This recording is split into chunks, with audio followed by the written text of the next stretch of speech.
tonight's candidate forum. Well, a lot has changed since we gathered for our last commission candidate forum in 2019, but nevertheless, here we are in our CDC guidelines informed hybrid forum for 2021. I'd like to thank Kareem Tabsh of O Cinema for making the O Cinema South Beach Cinematheque in historic City Hall available to us tonight. If you don't know about this incredible films, the incredible films that O Cinema brings to us on a regular basis, you're missing out, and I encourage you to visit their site.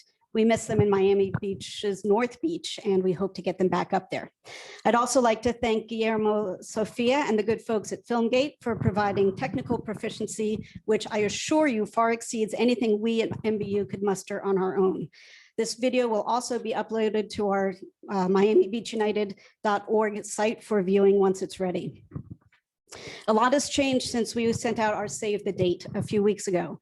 On Friday, September 10th, there were enough changes in qualifying candidates that we will now be hosting a second candidates forum for the mayor's race and for the Group 2 commission race.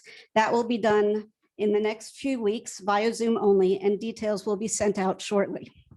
As you know, Miami Beach United is the only community-based nonprofit organization providing Miami Beach residents a cohesive voice for citywide issues which impact their quality of life. We are an all volunteer group, and we rely on memberships to help fund events like these, which are always free and open to the public via Zoom in this case, and for now, but as well as other forums on relevant topics affecting neighbors across the city. When things return to normal, we will look forward to hosting members-only social gatherings the way we have in the past at cool spots around the city. If you enjoy our newsletters, please tell your friends to sign up to receive them. If you support our work, please consider our memberships, which if you sign up now will cover not only through the end of 2021, but all of 2022 as well, which for 25 bucks is a bargain at twice the price. As we are a citywide organization, these forums are created to ask the candidates about issues which may affect all of us.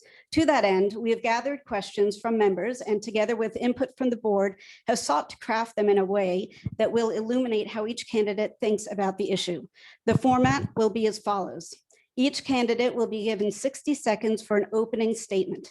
The candidates are arranged in alphabetical order, and each candidate will have the opportunity to be the first to answer the question at least once. The candidate has 60 seconds to answer the question, and the moderator may, at his discretion, ask a follow-up question. We will start with the Group 1 candidates. When they are done, we will give a brief pause to allow them to leave and for the Group 3 candidates to take their places on the stage from where they've been waiting outside of the theater. In addition to the group of MBU directors who put this forum together, including Ron Starkman, Ria De Souza, Sarah Ledick, and Hortense De Castro, and Hortense De Castro, Gail Durham is our timekeeper, and our moderators are back by popular demand. While these introductions don't begin to do either of them justice, in the interest of time, they are brief. George Gonzalez was the longest serving manager for the city of Miami Beach. He has since taken his talents to Bal Harbour. Saul Gross was a pioneer in restoring Art Deco buildings in the Flamingo Park neighborhood and was a two-term commissioner for the city of Miami Beach. Without further ado, I give you George and Saul. Thank you, Tanya. And welcome candidates. As was mentioned, you'll each have an opportunity to hopefully answer a number of questions that we believe are of interest to our residents and our business community in Miami Beach. And each of you, as a job interview, will have an opportunity to explain why it is that you feel you're the best qualified for this Group 1 seat. You're listed alphabetically, and the first question, of course, is an opportunity for you each to introduce yourselves. You'll have a minute to do so. We'll start with Greg Branch. So welcome, Greg. Thank you for being here. I'm Greg Branch, everyone. I'm running for Commissioner Candidate Group 1, ballot number 265. I appreciate the time. I am a father in this community. I'm a husband in this community. I have, actually, like most of my colleagues tonight, been a business owner in this community, providing jobs and contributing to the community in a variety of ways. I am not born here, but I've adopted this city as my forever home, and I'd like to think that it sees me as an adopted son as well. At the end of the day, I think that my wealth of experience is important. I have a degree from Princeton, cum laude. a master's in business from Harvard University, and I've had a wealth of experience doing turnaround work and building businesses. I helped Morgan Stanley build its asset management business in Asia. And make no mistake, what we're in now is a turnaround. We are in a turnaround, and I believe that I have the skills and the experience to help us execute and get back to that quality of life that we know we deserve. Thank you. Thank you. Adrian Gonzalez. Hello, everyone. Thank you so much for having us tonight. My name is Adrian Gonzalez. I am punch number 266 on your upcoming election in Group 1. I am a homegrown candidate, raised, educated, employed, and now a second generation of a restaurant that my family started by the name of David's Cafe 4 decades ago. I am truly a homegrown candidate because I've seen this city go from the cocaine cowboy days to the Johnny Versace to where we are today. We need someone that has glasses that sees different perspectives, understands that it's just not a degree, it's just not a past experience in the sense of, I just got here, let's make it happen. You have to understand where you came, where the problems came from, and you can fix them to make them better. I'm all in, my family's here, I am married, 2 beautiful boys, and I'm all invested in Miami Beach. So hopefully you guys can think of me in November 2nd. Thank you so much. Thank you, Adrian. Kristen Rosen Gonzalez is next. Good evening. What's missing from this debate tonight are the people. Nancy Liebman, how are you? Salute to you. I even miss you, Ray and Harvey. My name's Kristen Rosen Gonzalez. I was born on this stretch of sand. I've raised my family here, and God willing, I will live out a long and healthy life here. I love this community. I was elected your commissioner in 2015. And one thing I will tell you is that I had the highest scorecard for Miami Beach United. I think I was the one A+ rating. When you guys had no one else on the commission to sponsor the Residents' Right to Know, I sponsored it. I have always been a resident advocate. I consider myself a political activist more than a politician, and I've never stopped working for the city. From 2019 that I haven't served until now, I've constantly been working for you, and my record stands on its own. Thank you. Thank you, Kristen. Next up is Raquel Pacheco. Hi, everyone. My name is Raquel Pacheco. I'm a candidate for Miami Beach Commission in Group 1. I'm the mother of a child in the public school system. I'm a property owner in the Flamingo Park neighborhood. I'm a business owner of 25 years, and I've been in service since the age of 19 when I first signed up to serve with the Connecticut Army National Guard. In addition to that, I'm also a very active member of our community. I'm currently the chair of the city's personnel board, and I'm the very proud former president of Miami Beach United. I want to extend a special thank you and gratitude to all of you who tuned in tonight to get to know your candidates. We all know how important local elections are, how they impact our daily lives. So I commend you for being here, and I urge you to ask questions and to reach out to me individually after this event if there's anything you want me to elaborate on. Thank you. Thank you, Raquel. And last but not least, Blake Young.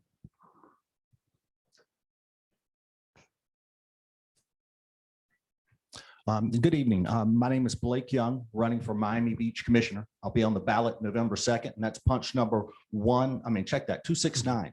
And I just wanted to let you guys know that I'm into safety and security, the environment, especially bay and beach water. And of course, we have to spend our money responsibly on the beach. I'm the president of the Regatta Condominium Association on Indian Creek, past president of another building on West Avenue. So I have communal experience. I also have a license to manage communities by the state of Florida. In my campaign, I've knocked on thousands and thousands of doors. We've collected thousands of petition signatures, and we've sent out tens of thousands of messages. So I've put in almost 3 years of my life. I've given up my career to do this, which is an exception to the rest of the candidates here. I'm committed. I've been able to show this commitment, and I just would appreciate your consideration November 2nd. Just a normal resident wants things cleaner, safer, and more professional. Okay, thank you. So we'll get started with some of the questions. We're going to rotate around so that we mix it up a little bit between Saul and I, as well as who gets to answer first. So we'll start this question first with Adrian and then move along. And it goes, Miami Beach United has a history of advocating for greater resident access to and involvement with its government. In your view, are there adequate measures in place to ensure that residents' voices are heard and opportunities for residents to provide input exist? And what additional measures would you propose to provide for enhanced resident participation? Well, currently, I don't believe there is. I think there's a major disconnect between the businesses, the city, the residents, the city, and at the end of the day, it's a synergy that has to all come together. We can do a lot of forms because every time there's some kind of issue that the city wants to get passed, there's massive panels, there's massive meetings, there's massive everything. Yet one of the important things of wanting to know what the neighbor wants in that community or what the people are impacted most want to know or want their input, we don't bother to get to know them or know what they want. We just assume. It's become a city of forgive us, not permission. We have to be clear and say, hey, guys, you want to live in this community, what do you need? You need to reach out to those people. And again, we live in a high-tech community. There's no reason why the synergy is not there. Okay, same question for Kristen. You know, it all starts at the top. On the way over here tonight, I was very upset because there's an item, for example, on Friday's meeting where they want to sell the public library. It was buried inside of a consent agenda, which means that there's no time certain, there's no notice. I spoke to another resident today who they had no notice on 3 short-term rentals in their neighborhood. So what's going on here is a disconnect between the government and the bureaucracy and the planning department.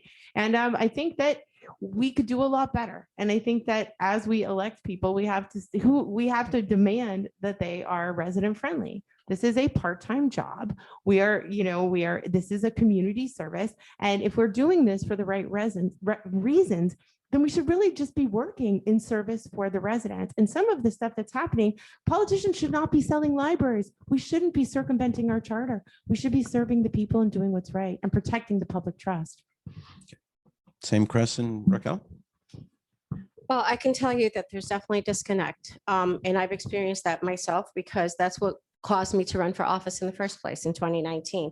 What I saw happen before my very eyes is that my entire neighborhood became commercialized almost overnight without any input from me, a property owner. So obviously there's a disconnect. Now, having been on the inside, having worked with you guys at MBU, very committed team that we had, and understanding that there is access to the information. We have residents' right to know on the website. We have, active residents who know where to find the information can certainly find it if they're looking for it.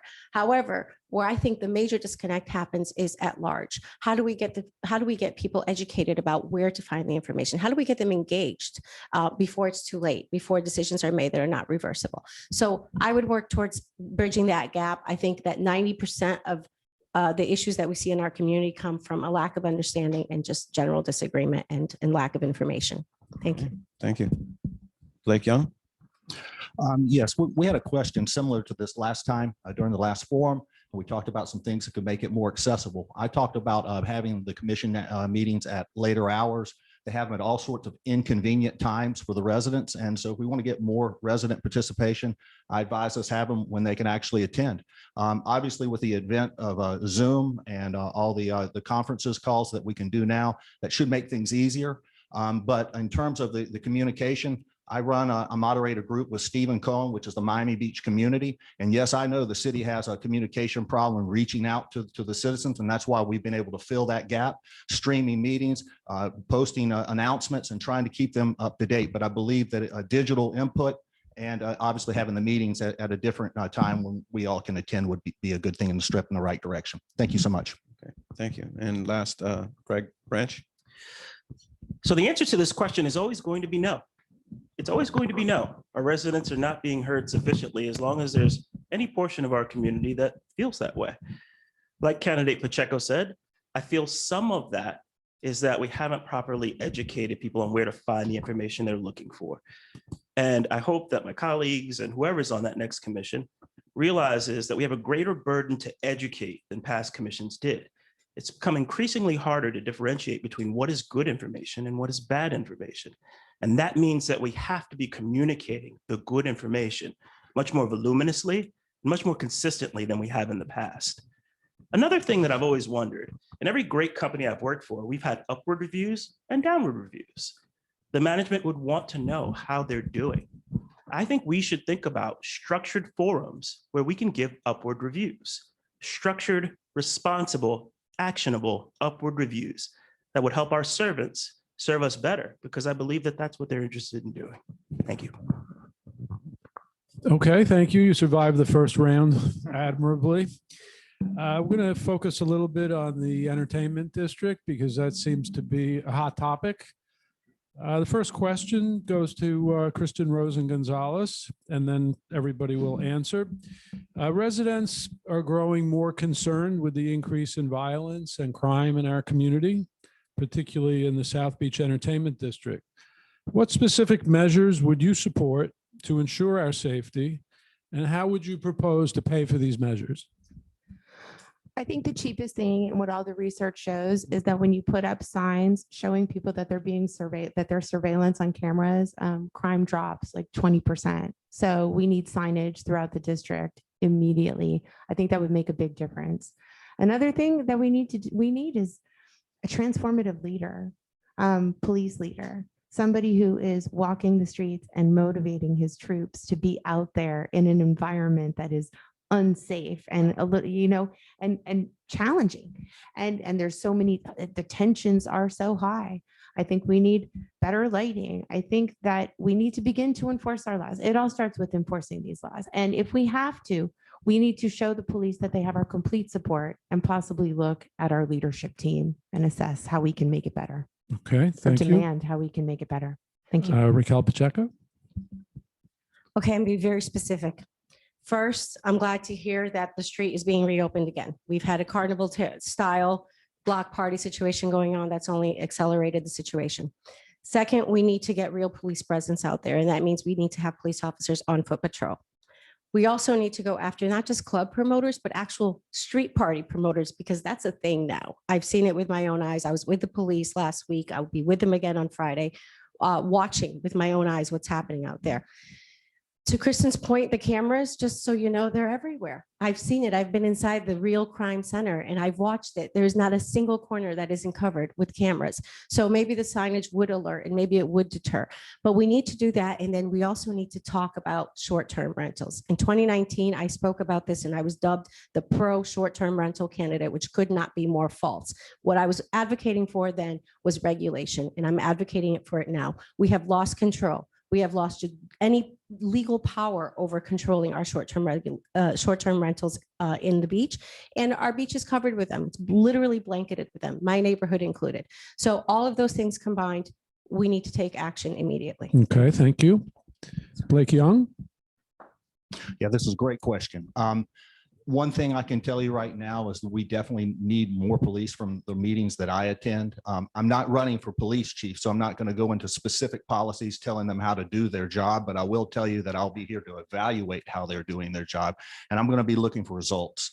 That's it, simple results. And if we want things changed, we need to lean on the police to have that. Now, if they say they can't do things about this, then I hate to say, then we may need to look for other leadership.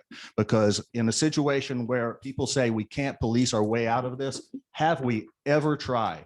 And really, what does that look like? Now, I've requested at least 100 or 200 more police. The money would come from the state and or the county. Imagine if this place was cleaner and safer. We generate so much tax revenue here. I think we could advocate for more resources and could convince them that that would be an investment in tax revenue. It would be a good step for them to do. And that would be an approach I would do. Okay, thank you, Blake. Greg? I think many of you know or have seen that I published a 9-point plan about this back in February. On the very day that I filed, I sat with Chief Clements, started to go through this plan. He found some of these ideas so inspirational, so out of the box, that he called Chief Acosta and Chief Jones into the room to join me and had me actually start again from scratch. You can see the full plan on Facebook because I obviously don't have the time to go through it now. But this is the most pressing issue that we face as a community because it affects our quality of life every day and every minute. It affects how we worship, it affects how we socialize, it affects business creation, it affects everything we do. And so I've taken the time to put into words and into a video what my 9-point plan is. Please have a look at it. I welcome your feedback and I look forward to it. Thank you. Okay, thank you. Adrian Gonzalez. Well, it seems this is such a common question right now. What can be done in the entertainment district? What is the police officers doing wrong? You know, I remember back in the day, we had community policing. We even had mounted police officers coming out of South Beach. When I was a kid, I grew up, I understood that. One of the differences now to then is that the police officers, the morale is down. They feel like the city does not have their back. When it comes down to it, they're putting their lives. They have their families. Every day they come out here to put their lives to keep us protected.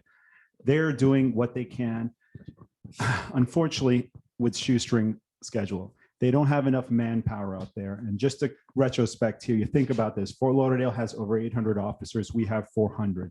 We have more visitors come through year round in this city. And every time they take resources from other areas to come down here. Bottom line is we have to put a zero tolerance policy and back the police officers up and let them do their job with stiffer, tougher laws.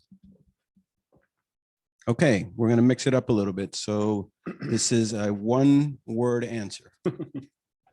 Starting with Kristen. Do you support? Oh, well, okay, but it's following up on this. So it's Okay. Whatever. do you support a 2 a.m. last call for liquor citywide, only in the entertainment district, or not at all? Just a one-word answer. Undecided. You can't. Do I support a citywide 2 a.m.? No. No. Okay, Adrian, I'm going to go this way now. No, I do not support a 2 a.m. rollback. Correct. Citywide. Not at all to No, any of no, the no. above. It's not a yes, no. Let me just be clear. It's either citywide, only in the entertainment district, or not at all. Oh. Oh, that could say something. So you want to go back and, No, whatever. That was confusing. I'm sorry. Not, It's a one-word answer. I'm going to repeat it again. I don't know if you got it. Not Do you at support, all. do you support citywide, only in the entertainment district, or not at all? Not at all to any of the above. Okay. Blake, Let's just let Adrian answer that again. go ahead. I do not support the rollback citywide, locally, entertainment district, point blank. It's not the silver bullet. Okay, so not at all. Blake, you have the mic. You want to answer first? No. No, does not support it. And Raquel, No, I do not. no. Okay, good. That's it. Do you want to No, clarify your? Whatever. Okay. All right. Okay, so let's move on from that topic for a second and go to economic development a little bit. Miami Beach has historically been a very attractive community to live, of course, to visit, to invest, and to conduct business. Do you believe that the city needs to provide incentives to developers to build in Miami Beach? If so, what sector would you want to provide incentives for? And what types of incentives would you be willing to offer? Let's start with Raquel. I think the incentive is Miami Beach. I mean, who doesn't want to live, work, and play here, right? But we do have to diversify our economy. And I think that's become increasingly clear over the years, not just because of natural disasters, but also because of the COVID pandemic. It's taught us a lot. So I would be open to exploring incentives to bring the tech industry into, that's something that's been floating around. That's something that I know MBU has initiated and is working on, and I'm very happy about that. And I know that there's, some proposed businesses that are talking about moving here. So, I mean, I would really like to look at adaptive reuses of our existing structures to see if that could be taken into consideration, but certainly it is important to me to diversify our economy. So as it relates to that specifically, I would consider some incentives. But again, I feel like the biggest incentive we have is who we are and what we represent. So we'll leave it at that. Okay. Blake? Want to stand up. I would incentivize affordable housing. If we're going to incentivize anything, I don't really think we need to be building anything on the beach with our resources where they are, the way we're not accounting for our stormwater runoff, we're not accounting for our sewer systems, and then we want to incentivize people to build more than the city. I'm not so sure. The one thing that I see that's vacant or lacking is the affordable housing component, and how I might do that is, and I know some people may not be happy about that, but increase FAR rates for some of these developers if they could offer an affordable housing component in their development, and or some legacy floors, anything creative we can do to create some affordable housing. That message comes to me loud and clear from all the canvassing that I do. Consistently, people ask me for that, and I've been able to at least come up with this solution because I know developers like FAR They like to make money. And so if we can make it in their interest to give us something our community truly needs, I think that's a good thing for us to do. Okay, thank you. Greg? I think that this question is a result of broken thinking from broken processes, quite frankly. No, we don't need to offer incentives. We always talk about how, developers or project entrepreneurs or businesses get great deals from the city. You know how to get better deals for our city? The way to get better deals for our city is to have more bidders. Do you know why we have a limited pool of bidders? Because it is terribly inefficient trying to get anything done in this city. Because it is a terrible waste and erosion of capital trying to get anything built in this city. That's why we only have 1 or 2 or 3 bidders. And of course, we're not going to get good deals when that's what we have. So at the end of the day, we don't need incentives. We need a city that's a partner to people who want to invest capital here, that's not schizophrenic, that's easy to deal with, that's efficient, and that won't waste their capital and their time. That is how we get more bidders. That is why we don't need incentives. Thank you. And Adrian? I think common sense says, yes, we do have to give incentives to builders because at the end of the day, everything is a business. When it comes down to it, what we need is with the incentives that are written in stone. They do not change. An example was the Bay Walk that they allowed the Flamingo and so forth, that after they got all their perks and all their building benefits, I guess you want to say, all of a sudden they started reneging on fulfilling what they wanted to do was an access Bay Walk for all the residents of Miami Beach. There's got to be stiffer agreements that are ironclad that they will not break. You're going to get a benefit. You're going to get an incentive. You could also give housing incentives. So for the workforce, more importantly, the legacy businesses that are slowly disappearing from the business. I want to put a business legacy program that bottom line preserves the mom and pop businesses that have been here for 4 decades, like my family, that they're just disappearing. I grew up on Lincoln Road. It used to be Tchotchke Center, beautiful, old, cool stores. They're all gone. I don't want to live in Aventura Mall. I want to live in Miami Beach. Thank you. And Kristen?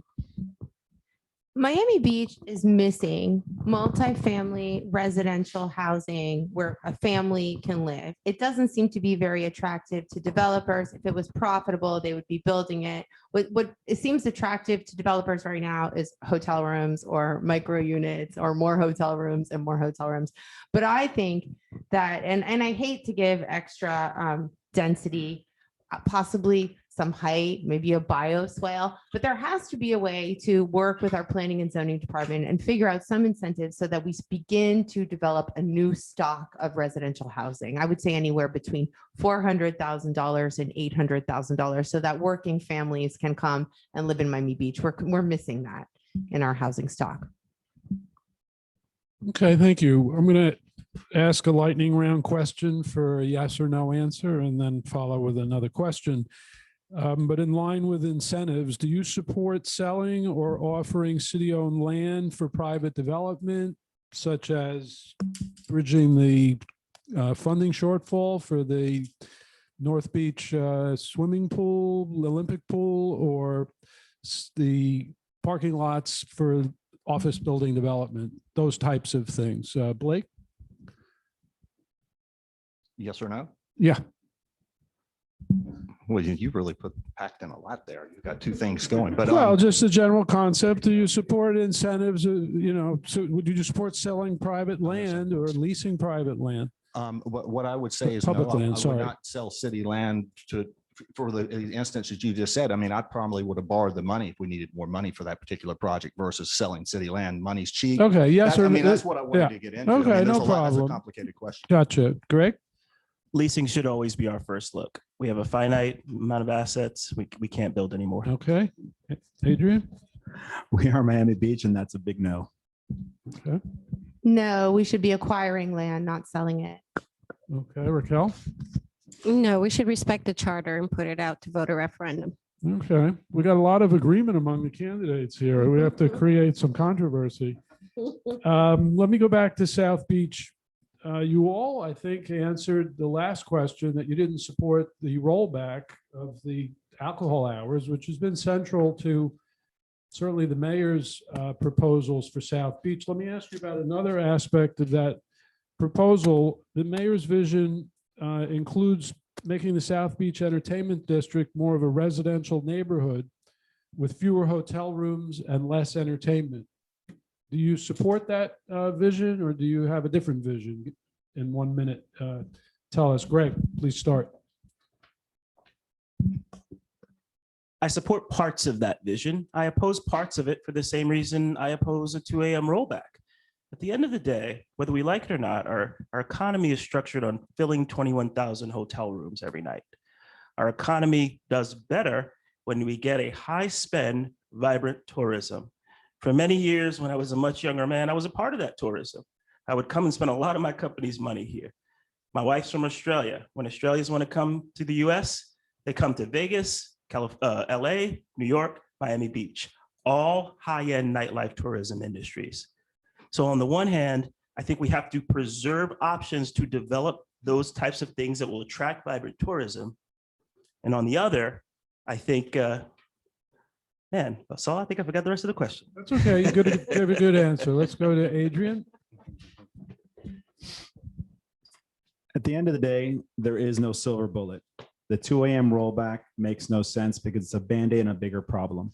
I think Ocean Drive, as I remember it growing up as a kid, was completely the cool, hip place to go, and we have to go back, preserve the hotels, preserve the flavor of what Miami Beach. You know, the Betsy Standard, I call it, which is the Betsy Ross Hotel. If every hotel, every restaurant took that bar and raised it to that level, we could be a world-class city again. But at the end of the day, we rely on the entertainment district to offset our resort tax, our property taxes, all that. A big chunk of our operating budget comes from resort taxes and so forth, which is heads and beds. So again, I do think we can do a lot better programming, cleaning up, and at the end of the day, stronger laws to say zero tolerance is allowed here. Come enjoy the beaches, enjoy the fruits of our labor, but respect our residents and our city. Okay, thank you. Let's go to Blake. Let him answer just to mix it up a little. We'll come back. In terms of privatizing Ocean Drive, that was a question. Is that basically, can you repeat that, please? No, the question was about whether South Beach Entertainment District should become more of a residential neighborhood with fewer hotel rooms and less entertainment. Yeah, I've posed that question, and I've actually had that idea. I felt, me being an HOA president and seeing how HOAs, good HOAs, can manage a building, manage a community, manage an area.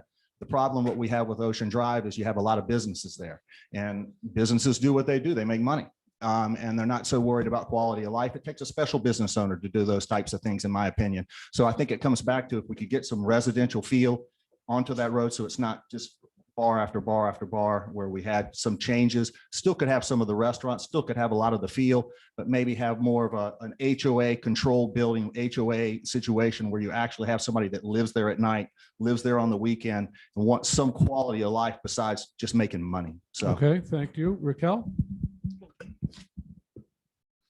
I support part of that vision. I think that, you know, the reality is this is South Beach. It's a global destination, and we're not going to escape that, nor should we try. I think that we rely heavily on those revenues to keep our economy strong. And I think we would be crazy to bite off our nose to spite our faces. What I think we need to do is reimagine it and recreate it and bring it back to, first and foremost, being a safe place. And a second, an enjoyable place for all types of people, all ages, all age groups, families, and all different backgrounds. So in short, I support it. However, realistically, we have to keep in mind that that's a very long-term plan. That's not something that can be done. It's not a switch we can turn on and off. We're talking about a 10, 15, 20-year plan. So I'm more concerned about real solutions in real time right now. And I really want to tackle those first. Okay, thank you. Kristen? I am all for residential zoning. Jane Jacobs, the 20th Century Authority on City Planning, says that you need to have eyes invested on the street. And I'll give you a perfect example of this. The Good Time Hotel. The residents surrounding the Good Time Hotel have called code compliance, gone to the planning board. Those people are going to lose their rooftop license. Why? Because the people in the surrounding neighborhoods care about their neighborhood. And the problem with the MXE is that there's nobody who lives there right now who cares about the neighborhood. And that is what makes good city planning. I'm all for that. And you know what? That's also historic preservation. So if we can find a way to somehow adapt that in context with the residential component, I think we could. I think the two could coexist nicely together. I wouldn't want to live there, but somebody will. Somebody will. Okay, another yes, no question, real quick, just to close up the entertainment part. Should Ocean Drive be reopened to vehicular traffic? Yes or no? Start with Adrian. Yes, it should be. Yes. Correct. Yes, displace the street party. Blake, As much as I hate it, yes. Raquel, Yes. and Kristen. Yes. Okay. Okay, let's move on to a different one. Resiliency and climate change is something that we face every day, of course. The city has used a variety of strategies to address the impacts of climate change and sea level rise. In your opinion, is the city doing the right things? Are they doing enough? And what would you do different? Start with Blake.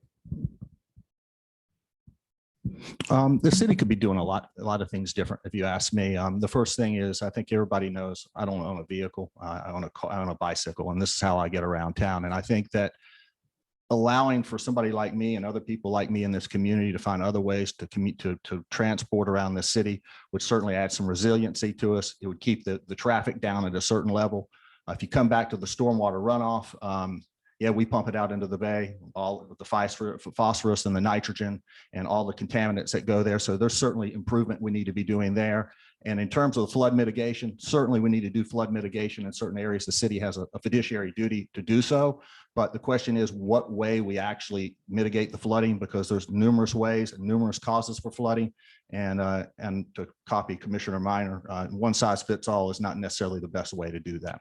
Thank you. Okay. Why don't we go with Raquel? Okay, so this is like one of my hot topic issues, right? Because in my opinion, it's probably the most pressing issue that's facing our city. Our sea level is rising at twice the level that we had predicted. We can see that every time it rains. We can see that in North Beach where the seawalls are failing. So there's a lot more we can do. And it's not just about flood mitigation. It's about how we act as a community, as a city, as it relates to our environment. We are a city by the sea. We need to have more respect for our environment. We need to take this stuff seriously. There are places, I mean, I remember being in San Francisco 25 years ago, and they were way ahead of where we are today. It's hard to imagine that we're still fighting over plastic straws and plastic bags. We have to evolve. We have to take this seriously. We have to move towards a more pedestrian and bicycle safety city, so we can depend less on cars and less emissions. But it has to be a more cohesive approach. Of course, we have flooding. I'm sorry, I ran out of time. I'm sorry, I ran out of time. Yeah, Kristen. This is larger than the city of Miami Beach budget. And conversations need to take place with federal flood insurance, statewide citizens flood insurance, find out what their requirements are. And in the interim, like seawalls and bioswales are great. The reason that we haven't moved forward right now is because we can't agree on the policy. Some people would like to raise the streets and ruin our homes right now. Others would say, let's raise them a little bit and as we go. So because we have differing opinions about this, we did put a pause, but we did it so that we could create better policies. And that's what we're doing right now. We're talking to the best engineers. We only have this money to spend once. And frankly, I think the federal and state government need to step up and give us more funding to do this, because we can't do it. What we've done right now, we almost have to redo, and we can't spend this money twice. So we need research. And that's what we're doing. We're in that process. Yes, I think we need to get out of this pause dormant state and put the fast forward button, but at the same time, be smart about the way we progressively stay ahead of trying to be resilient city. Because at the end of the day, we have to do it right one time. Indian Creek is a prime example. When the city did a seawall without a permit, we spent millions of dollars, had to rip it out and put it back together again. The wells that were put in, we didn't put injection wells because we did it in a hurry. Guess what? We're polluting the bay and killing our sea life. It's not okay anymore. We are way advanced. Technology is coming from Israel. It's coming from all over the world for us to stay in the forefront of being resilient. If we don't learn and we don't, at the end of the day, stay in front of this, we're going to have a problem with our credit rating. We're going to go down and no one is going to be able to get insurance for your home. And guess what? The mortgage companies are going to start calling, because the bottom line is we are an island. We have water going under us. We have porous rocks in it. We have to stay in front of it. Infrastructure resiliency is a key.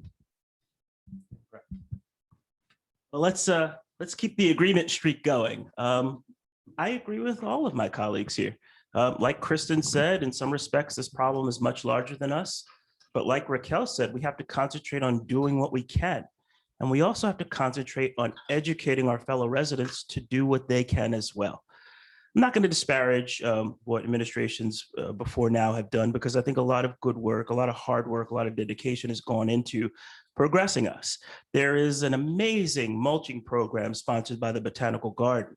We should be getting more restaurants to participate in that. We should be getting more homeowners to participate in that.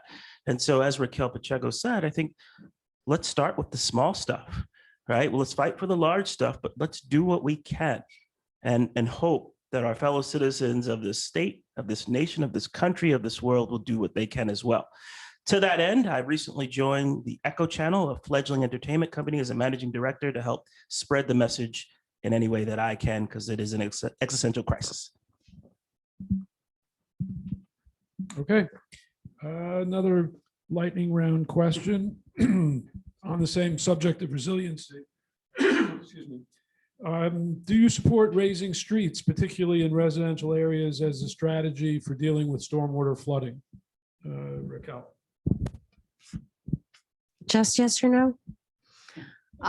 Based on our experiences, I would say no, not at this time.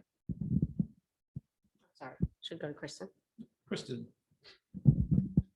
Yes, just not as high as they want to raise them. Okay. Adrian.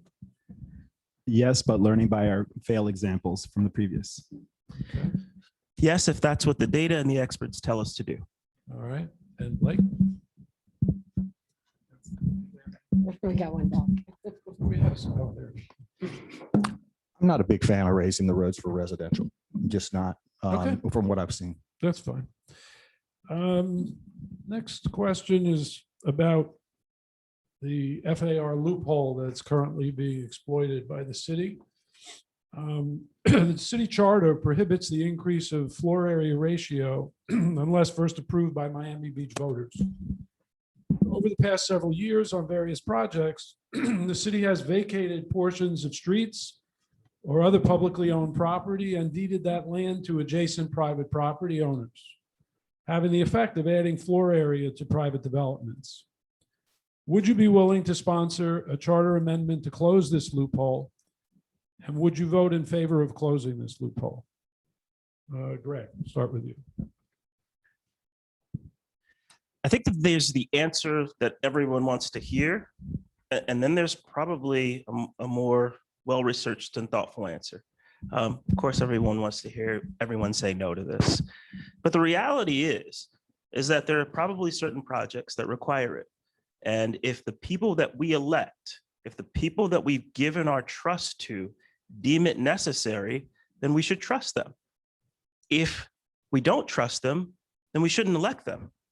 But the charter says that the voters decide, not the commissioners. So would you change the charter? I would not change the charter. I think the way that they get around it, if I don't understand it at this point well enough, is that the city sells its land essentially to the developer, which in my opinion, correct me if I'm wrong, is not violating the charter. It's a loophole. Adrian? I don't think there's one size fit all answer. Smart development is key, and every project you have to look at it individually. If you ask me today, will I vote yes or no on a blanket statement? I probably would say I will not answer it because it makes no sense. I don't believe in making a decision until I understand all the variables. It may make sense. And at the end of the day, would I want the input of the residents? Absolutely. The key was the key word we asked before about communicating and responding to our residents and letting them know this is what entirely the project is. This is the benefit. This is the pros, the cons. What do you guys want? What do you guys think? Because at the end of the day, as we said before, every resident that's going to be impacted by that new development or whatever that modification may be is the person that has to foremost say yes or no, because it's in your face every day. And that's the most important thing. Okay, thank you. Kristen? Mr. Branch, cities are not in the business of selling their land. And Adrian, if a project is great, then why not put it out to the voters? Because if it is so wonderful, then they will obviously approve it. What we're doing right now is giving legal opinions and stealing public land and making our little island more dense. We have these density controls because we are a small island with no transit solutions right now. And the one way that we've been able to manage getting around the island is through density control. Now, if we had some wonderful electric car that would zip us all around Miami Beach from north to south, I would say that's great. But for right now, let's leave our charter intact. And of course, I would sponsor that because I'm fighting it all the time. And I really don't think it's right. Okay, Raquel? I would support that. I would support the closing that loophole if for no other reason other than to stop the fighting. This is just never ending. Kristen's out there fighting all the time. Other people are out there. It's like we have this constant battle between the city and the residents because there is this loophole and it allows for interpretation, allows for back room deals to be made. And I just think that when it comes to our public land, it needs to be black and white. We need to know if it's a yay or a nay. So I would absolutely support that, taking into consideration that, yes, there are individual projects. And I've even seen it during my tenure with MBU. There was a project with the Bulgari Hotel where some people that would traditionally fight against that were for it because some of that money was going to be funded to maybe fund at the time it was proposed, not promised, but proposed that it would fund the Byron Carlisle. So I understand that there's pros and cons to that scenario, but if for no other reason than just for clarity, I would support it. Okay, thank you. Blake? We had the same question last 2019 as well, and I still feel the same way. If or by any other means is what you said as well. And so that is, I mean, it's a complete gaming of the system. I mean, it's pretty clear. So if we need to close that loophole, and I would vote for that. Okay, thank you. Okay, another lightning round. This is a topic that from time to time rises and faces Miami Beach. We've been able to fend it off in the past, and just want to get you all to same yes, no question. Do you support casinos being located anywhere in Miami Beach? Adrian? No, senor. No. Greg? No. No. Don't need the mic for that. Sorry, Mike. No. Okay, Nope. okay, good. All right, I guess we've got a unanimous streak here.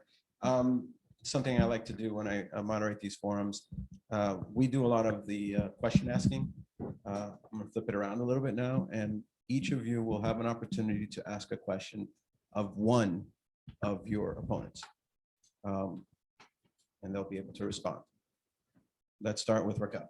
Oh my Pick God. one candidate opponent and ask them a question you wanted to ask. Oh, gosh, this is a tough one. Blake, what's your plan to resolve the crime situation? Go ahead. As said before, my key thing on the crime situation is letting the police do the work for us. I'm not going to leave it to them. I'm going to evaluate their process. As I said, I've attended lots of meetings and I've heard them say that they're short resources on a consistent basis.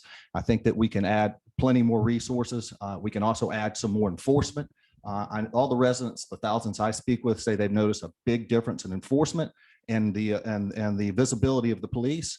I want to get back to that. As I tell people, I'm all about the Art Deco district. That's great for us. But what are the steps that get us there? I really want to kind of put away this misnomer that we cannot police our way out of these situations, considering I've not even seen us try yet. So back to my point, I would like to have more police on the street, more enforcement, and I'm not here to write a bunch of laws that we're not going to enforce. Okay, Blake, let's let Blake ask a question of one of the candidates up here.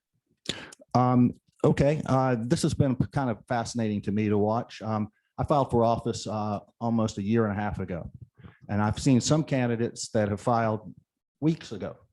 And so I'm going to ask Kristen why it took her so long to file for office when there were other candidates in the race.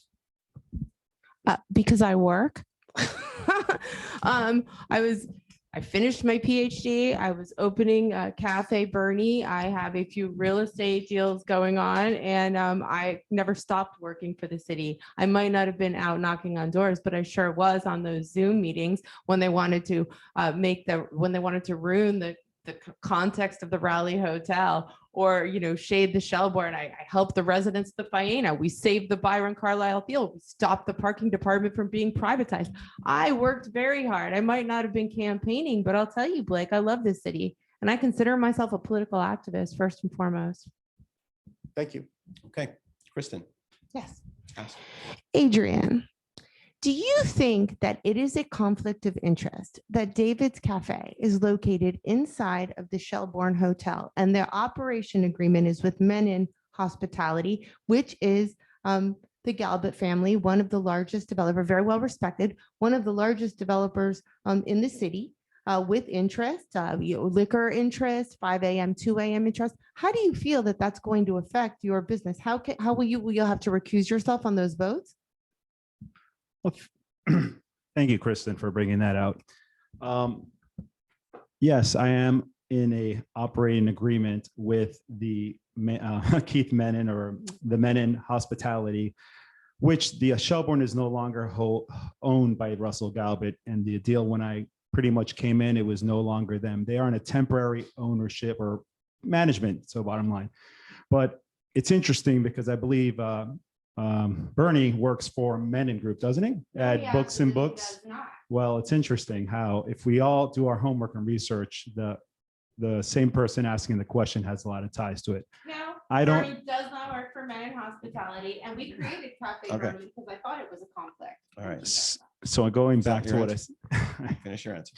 trying to before I was interrupted, but the bottom line is that Kristen, let him finish his answer.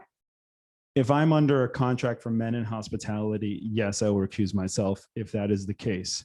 But the reality is as I said, I have a licensing agreement to work. I don't own the business. I don't own the property per se. And as I said, it's new ownership. It has nothing to do by when the hotel changes, they clean, they remodel. It's going to be a different story. Okay. So Adrian, you get to ask your question.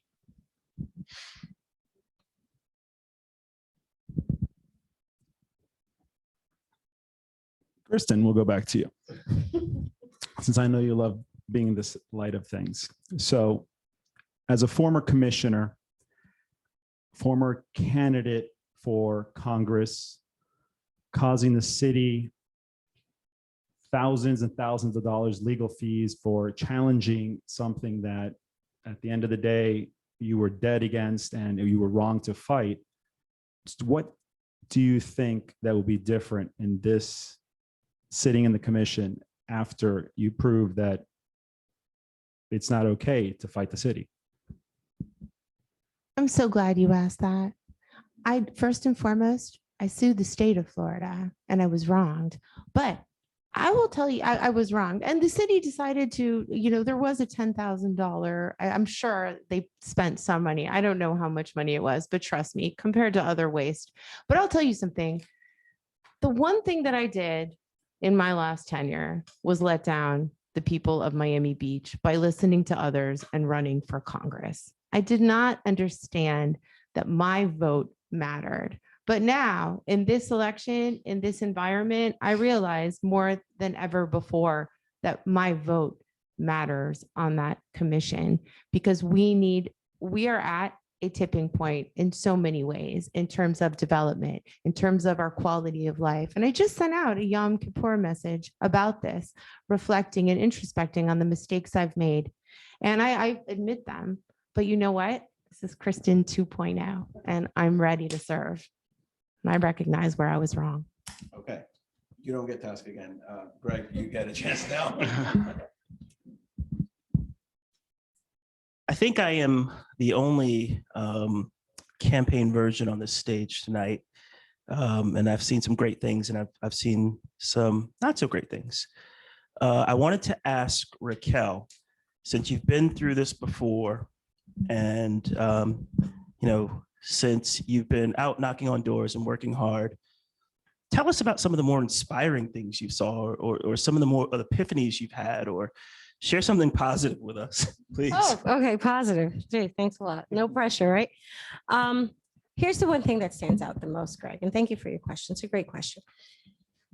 There's a lot of citizen involvement in the city. There are a lot of people who really care. They care about their neighborhoods. They care about historic preservation. They care about who they elect. They care about their neighbors and everything. And that is just really inspiring. We're 90,000 people strong, but that's really a small town. And when you're out there knocking on doors, you get that small town feeling. It's actually my favorite part of campaigning. There's also some sad parts. There's some neighborhoods like Palmview, did I get that right? Parkview, where, it's just totally decrepit, and we need to step up our game and do a little bit better in terms of how we represent ourselves in our city. But there's a lot of positivity there, and that's what brought me back to run for office again, is that same level of caring that I see among our residents. It would be nice to see it among our elected officials. Okay, thank you very much. I'm glad that we had a forum here tonight, not so much a debate, and give everybody a chance to express their views. And in that light, we're going to close this out by giving everyone a chance to make a 1-minute closing statement. We'll start with Blake. Well, first off, thanks for the time tonight. This is my second forum I've done with Miami Beach United, and I feel a little bit better than I did the last time. That was my first opportunity to express myself in a large forum like that, so that was great. And this has been really nice. I wanted to get back to my key issues: safety and security, the murders, the sexual assaults, reckless driving, speeding. If that's a problem with you, you're going to like me, because that's going to be something I'm going to be focused in on. Quality of life issues, things that are important to our community, the environment. Anything to do with bay and beach water. If you're tired of the no swims, the bacterium in the water, you're tired of the city not taking mediation efforts in these situations, I'm going to be your man. And finally, if you're tired of the city wasting money, telling us we don't have money for certain things, but then again, they waste money on other things, don't have money for police, I'm going to be your person. It's all about priorities and spending. Thank you for your consideration and time tonight. Okay, thank you. Adrian. Thank you so much for tuning in out in the Zoom world out there, and for MBU for hosting us again. It's important that I say, I challenge everybody out there, go to get to know your candidates. Look at my website. My cell phone's on there, 305-206-8249. Yes, my wife thinks I'm crazy for giving out that number. I want to be your commissioner that's accessible to you. My door will always be open. There's no looking in the rearview mirror. We need new leadership here. We need new blood. We cannot continue to be in that rut to go back to what was and be stuck there. We need new vision. We need a new perspective. I'm a husband. I am a proud father. I'm involved in our school systems. I'm very involved with the PTA. I'm involved with the business community. I'm involved with the environmental. I want to start the Miami Beach Mermaid Standard, which you can look up more about that later on, because you're going to hear a lot about it. Bottom line is, I am what Miami Beach is all about. I am here, and I hope to God I can count on your support. Adrian Gonzalez, Group 1, punch number 266. Thank you. All right, thank you, Raquel. Thank you, everyone, for joining us tonight. Thank you for the opportunity to answer all of your questions and to address you all. I want to leave you with a couple of thoughts. You already know I'm invested in this community. You already know about my background. You know I've been active for a while now, and I've stayed active. And you know I'm a mom, and this is my chosen home. But the one thing I want to leave you with is this. I want to leave you with the word unity. Unity is what we need most right now. I I scam Facebook group pages. I read all of the articles. I read all of the comments by the people, by our residents. And, we may disagree on the specifics of an issue, but what I find stands out the most to me is the division, the nastiness, the name calling, the racism. We're better than this. We have to be better than this. I'm not going to raise my son in a city that doesn't live up to those high expectations. So just understand, I get it. I get it. And I've worked across party lines my entire life. I've worked with Republicans, I've worked with NPAs, I've worked with all of them. And my entire goal is to bring our community together so that we can work together to resolve these issues, because the rest is just details. Okay, thank you, Kristen. When I chose to run for Congress, I did so that I could serve Miami Beach at a higher level. Because as you serve on the city, you see that environmental concerns are federal and affordable housing is federal. And we have so many issues, so running for higher office is not what I'm supposed to be doing in my closing. But I love this city. And I think that we're in a place right now where we can't mess around with Mickey Steinberg's vote. Her vote has been pivotal, and it has always been resident oriented. And to lose it would mean that you would really have a majority of very development friendly commission. And I don't think that there would be any division, because every single project that came before the commission, I do believe would somehow get passed. So I don't think we can mess around with this. If you love Miami Beach and you want to continue to live here and you want it to remain low density, then you'll vote for me. Thank you. Okay, thank you. And finally, of all the candidates in the forum, I think Greg is the only one who hasn't run for office before. And so we'll let him make the final closing statement. Fair enough. I think Raquel is right. I think we do need to take a hard look in the mirror and think about whether or not we first espouse the values we would aspire to. Like I said, I've seen some great things on this campaign. And I've seen some horrible things on this campaign. Some of the vitriol that I have received, some of the things that I have heard of being said about me, they're quite silly, quite frankly, because you could obviously just simply fact check them quite easily if you wanted to.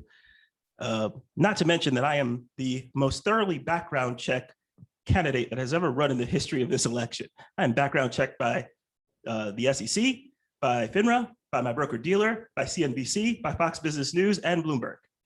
So as a voter, what I'm looking for is someone who's going to focus on the issues, not slander, someone who has the intellectual rigor to deal with the problems we have tomorrow, as well as those we have today, and the moral fortitude to show us by example of the type of people we want to be.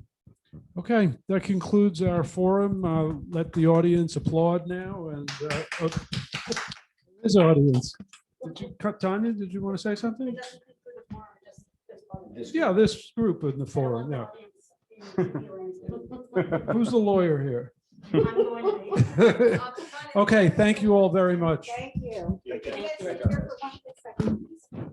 For everybody out in TV land, this is a good time to go to the bathroom, get a beer.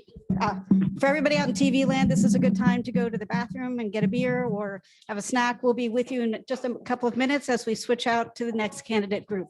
Thank you.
Hello again in TV land. I hope we haven't lost too many of you during our commercial break. If we had planned ahead, we would have had a nice little song and dance number planned for you, but it's probably better that nobody saw me sing or dance. We are about to start our second forum. The candidates have all had the procedures explained to them, the way that the forum will work. We have a little bit of a snafu in that one of the candidates, Michael Barano, has not appeared yet, although he had RSVP'd. So I hope everything's okay with him. If he makes his way to us while we're still working our way through the questions, we'll have him join us, but hopefully Mike is okay. Anyhow, without further ado, I'm going to turn this back over to George and Saul, who will let the candidates make their introductions and take it from there. Okay, thank you, Tanya, and welcome all candidates. We're glad you're here. This is somewhat of a job interview, and the first question you usually get in a job interview is tell us a little bit about yourself. So you have about a minute to describe yourselves and your vision and why you're the most uniquely qualified for this job. Let's start with Melissa. Welcome. All right, and I can take my mask. Yes, off, right, please, for that. and stand and whatever you All right, like. green lights on, I'm good, right? Yeah. All right. So I'm Melissa Beatty. I'm running because I'm concerned with the current situation in Miami Beach. I've been a resident for 20 years. I'm a mother of 3 children. And Miami Beach no longer feels like a safe place to raise a family. I'm president of the Homeowners Association for the Venetian Islands, and I've experienced firsthand the frustration with our city's inability to address our neighborhood issues in a timely manner. We have some fundamental problems right now. We have crime that's flooding our streets. We have water flooding into our neighborhoods, and we have a lot of inefficiency and mismanagement flooding City Hall. What we need are candidates who are running for the right reasons, candidates who are motivated to represent our residents. I'm not a politician, and running for office was not part of my plans. But I refuse to watch our city sink any further. Steve. Hi, my name is Stephen Cohen, and I'm running in Group 3. Just to tell you a little bit about myself, I was born in Miami Beach and raised in South Florida.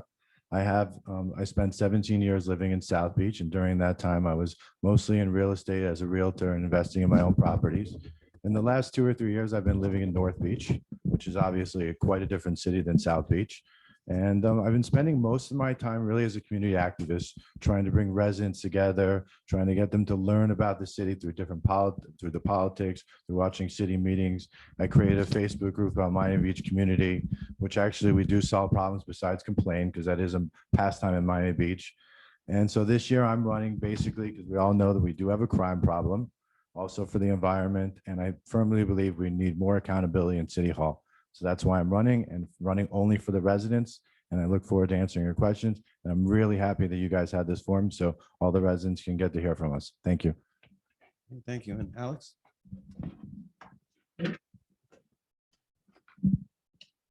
Good evening, and I want to thank Miami Beach United and to my colleagues running for office. Thank you for giving the public the opportunity to hear what all of us stand for as we run for office. I'm Alex Fernandez. Many of you might know me through my years of activism and community work in Miami Beach.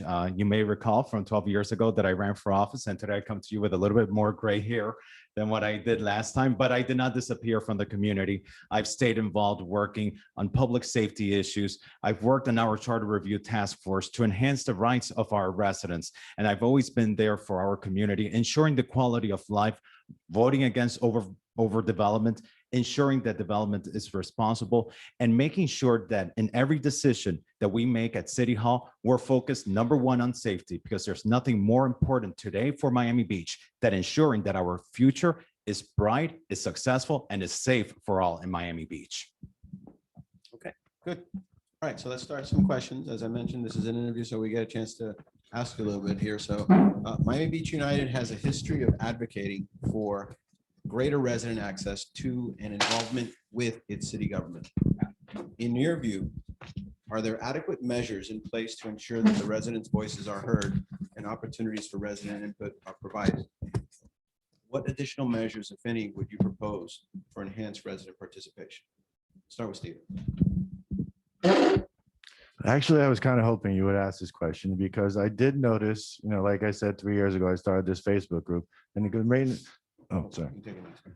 I started this Facebook because I noticed there really wasn't much communication to the residents. The residents weren't knowing about the projects. The city, for some reason, all you get is this red little placard. And if you don't see this red placard outside, you really don't know there might be a tower built next door to you. So I firmly believe the city needs to have more communication. Other cities have a department called the messaging and notifications. And so where they send out, if there's something like, a project being built near you, or there's timelines on construction, which we do terrible on timelines, they send it out to the area. So if it's Normandy Shores, everybody in Normandy Shores will get it. If it's the Flamingo condo, they'll send it to the Flamingo condo management and it will filter down to the residents. So I think that we need to have an office called messaging and notification, and we get all the messages. It's not the residents' right to know, it's the residents should know. Thank you. Alice?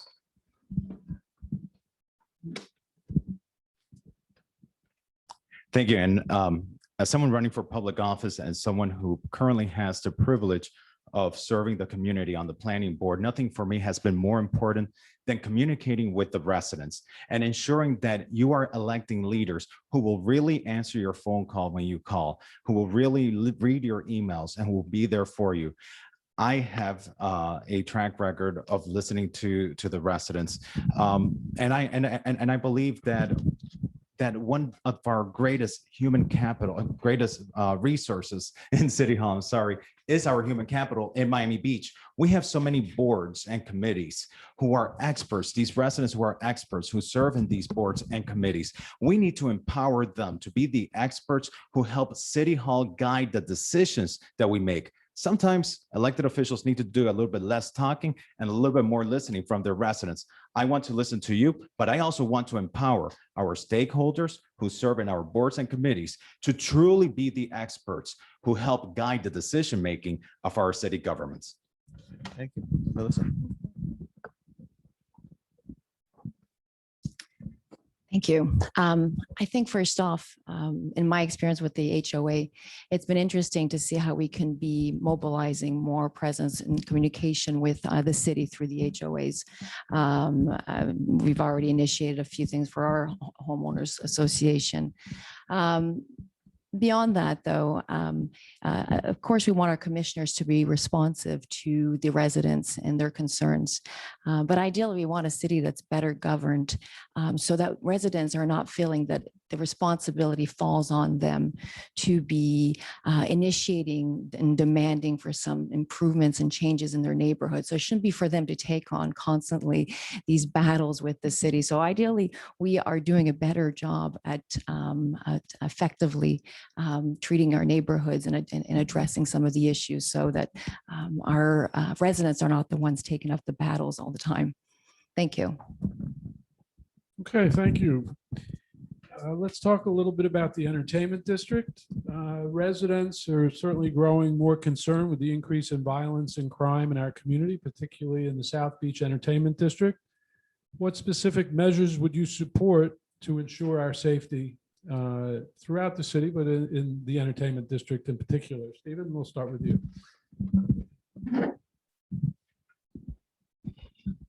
Okay, so after walking 3,000 doors from North Beach to South Beach, I can tell you as you get farther south, the concern gets much worse about crime. The entertainment district is actually a disaster. I once lived on Ocean Drive between 2003 and 4. It's completely out of control. I firmly believe we need a much more visible police presence. And this is, I mean visible, we need to react and deter crime. So I think we need to have much more visible police presence. I think that we need to work with these promoters about bringing in the talent that they're bringing in probably is not working with what we need. Also, I think we need to start having more activations, and not activations for the tourists, activations for the residents. So maybe during spring break, we can have a health and fitness Basel, and that way we can bring in the best health studios and yoga studios around the country. And maybe we can have like a tech fair similar to the World's Fair. We need to start bringing in stuff for the residents. We don't need to be entertaining college kids. Thank you. Okay, thank you. Alyssa?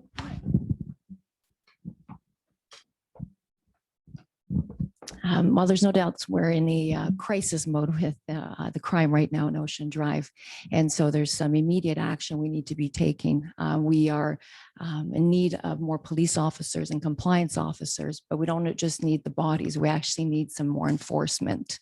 So the enforcement from our police needs to be for the misdemeanors as well as anything from illegal arms and illegal drugs. Our compliance officers need to be holding up our bad business operators to follow the rules.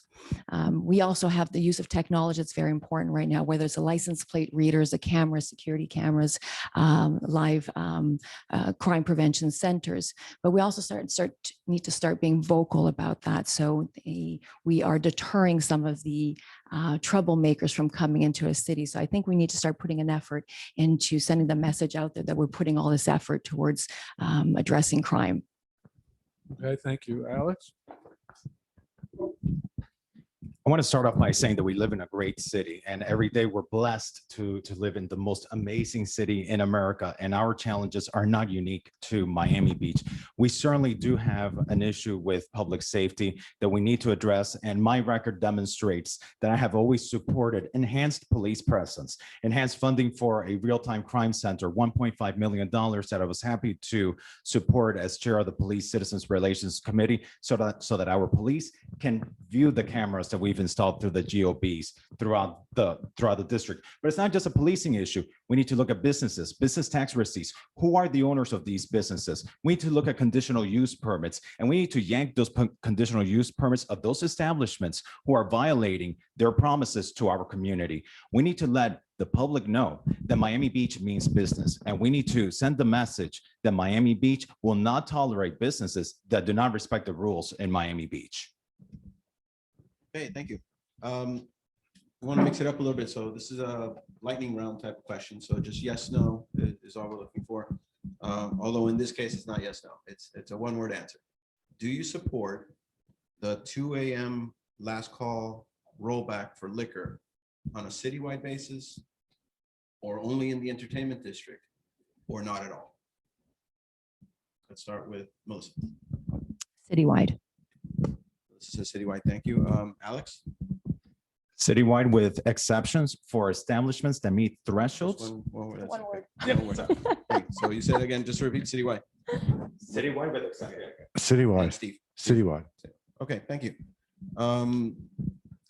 The next question is economic development. And we'll come back to crime in a little bit, but Miami Beach has historically been an attractive community to live, visit, invest in, and conduct business. Do you believe the city needs to provide incentives to attract developers to build in Miami Beach? If so, what sectors would you want to provide incentives for? And what type of incentives would you be willing to offer? Start with Alex. Well, I think number one, the biggest incentive we can give is a more efficient building department, a building process. I think the biggest incentive that we can provide and that everyone would benefit for would be a more efficient building department process.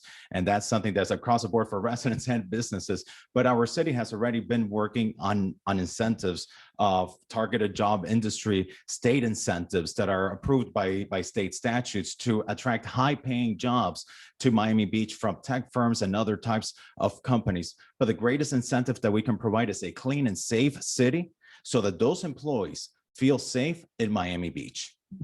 Okay, Steve. Oh, the one incentive that I would actually, and from walking and meeting thousands of residents, would be affordable housing. And I'm going to give you an example of a guy I met yesterday. His name is Xavier. And Xavier lives on Marseille Drive. And he told me that the landlord of his building gave everybody in the building 30 days to get out. And so from what I'm seeing, we do have really good real estate values, and the values have gone up because of the pandemic. But all over the city, tenants are being told that they have 30 days to leave and to pick up all their stuff. So I firmly believe it's time for us to really talk about affordable housing in the city, working with developers and making sure that we have a middle class, and the middle class stays in Miami Beach. Thank you.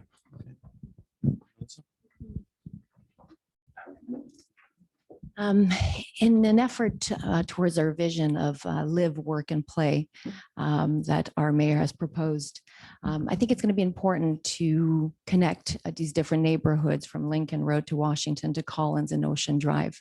There's certain areas like the corridor of Washington that's certainly going to need some increased investment and different zoning to apply. And it'd be interesting if we could get some developers to be part of the development of that area, while also finding ways to contribute to the Art Deco district without, there's a lot of controversy in seeing these buildings being demolished, but some of them need some investments.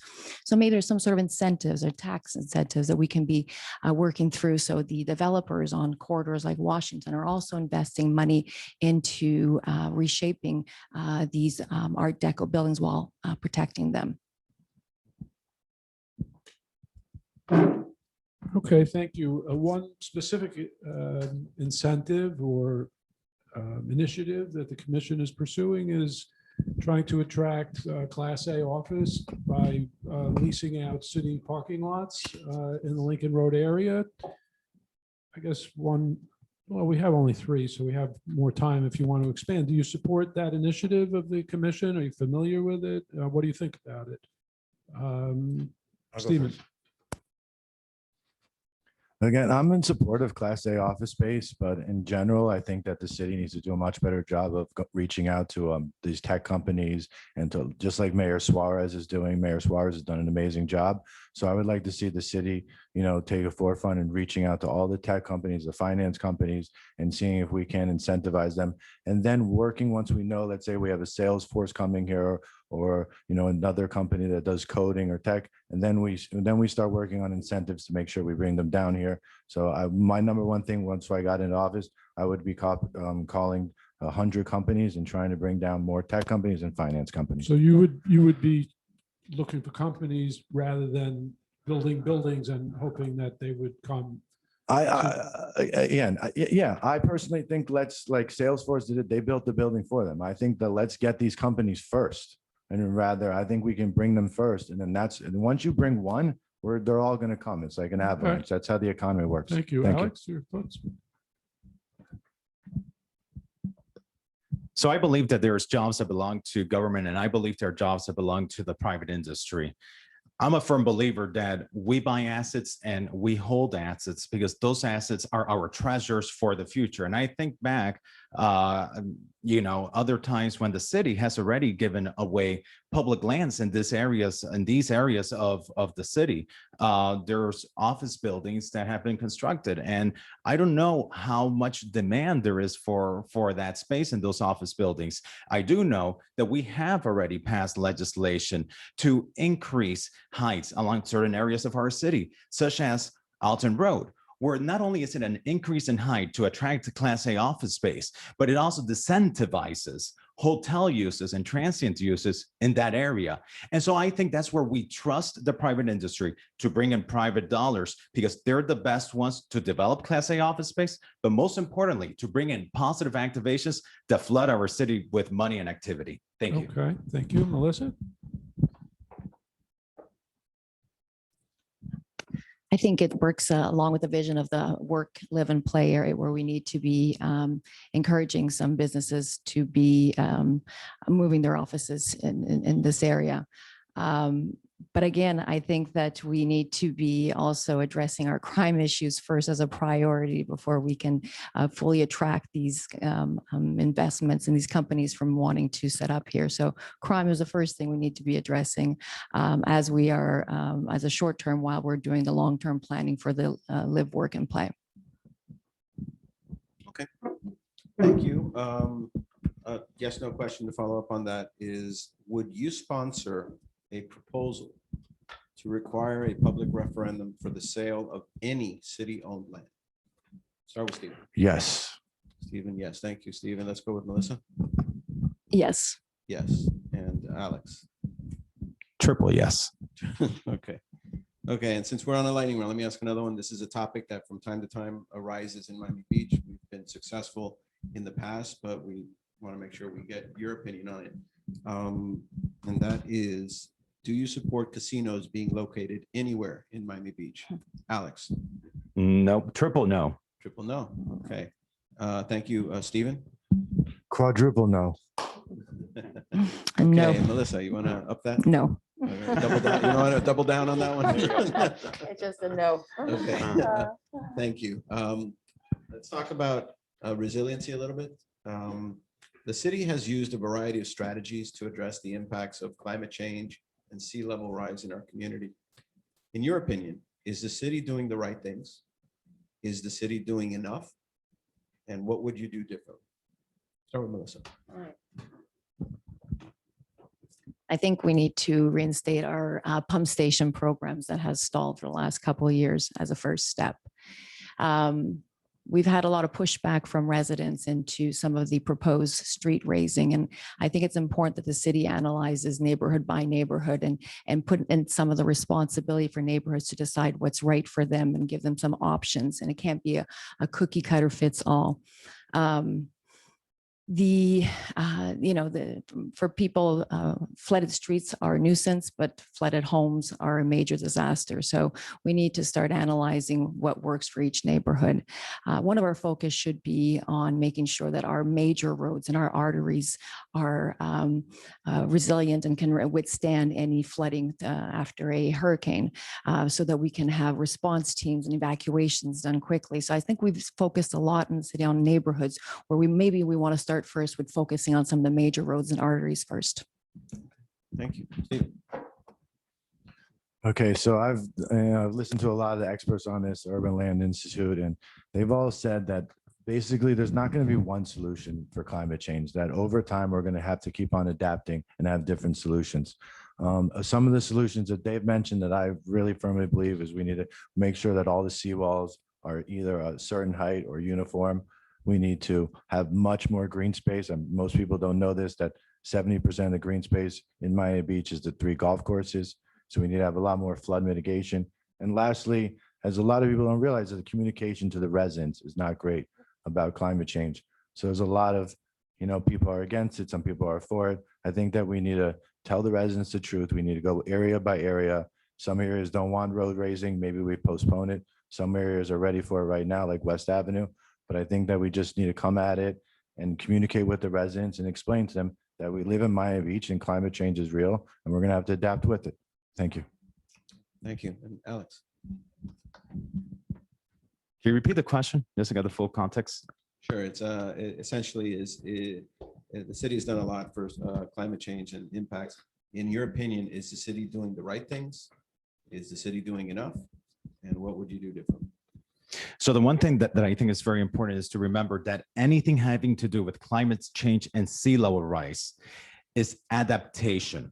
And it cannot be one solid plan. It needs to be a plan that adapts to what science tells us, because every day the experts are learning more, and the experts are who we need to be listening to as a city. I also believe that the city could always do a better job listening to the residents, engaging the residents, getting their trust so that we can reinstate and continue moving forward these urgent flood mitigation projects. The reality is that sea level rise is occurring right now, and Mother Nature is not going to wait for Miami Beach to take a vote to pass a resolution and to hold a public hearing on this. So the urgency is now that we act on this, but we need to make sure that we engage the residents, that we don't take actions that will affect the character of neighborhoods, that is not a one size fits all, that maybe one neighborhood might need maybe a little bit of street raising and another one may not. We need to engage the experts, and the other experts are always our residents that need to be seated at the table with us for these decisions. Okay, thank you. Let me ask a follow-up to that question, because I think I heard 2 different things from the panel. Let's say that the experts making one recommendation for a neighborhood in terms of, say, street raising, and the residents don't like it. Who making the final decision? The residents, the experts, the commission? Melissa. I think ideally we're putting in there are multiple things that need to be happening in neighborhoods, or some neighborhoods or islands are on waters. And so raising all the residential properties, seawalls are one action to be taken, pump stations, street raising, or maybe there's just tolerance to the flooding. So I think it's important to get the community's involvement in deciding where they're comfortable. Ultimately, we have a responsibility as a city to do the right thing for our city overall. But it's an important part to have the community involved in the decision making, and perhaps deciding on their own with the guidance of the city and the experts. Okay, Alex? It ultimately has to be the decision of the city commission. But the city commission has to listen. And it doesn't have to be one side or the other. It doesn't have to be the experts or the residents. The job of the city commission sometimes is finding that middle ground. We can't have oftentimes our problems is that we're talking at each other rather than with each other.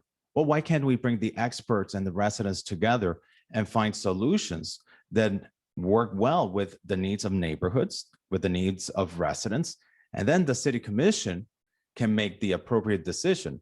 But ultimately, always that responsibility, that fiduciary responsibility to the public falls on the city commission, and it's not always an easy decision. Okay, thank you, Stephen.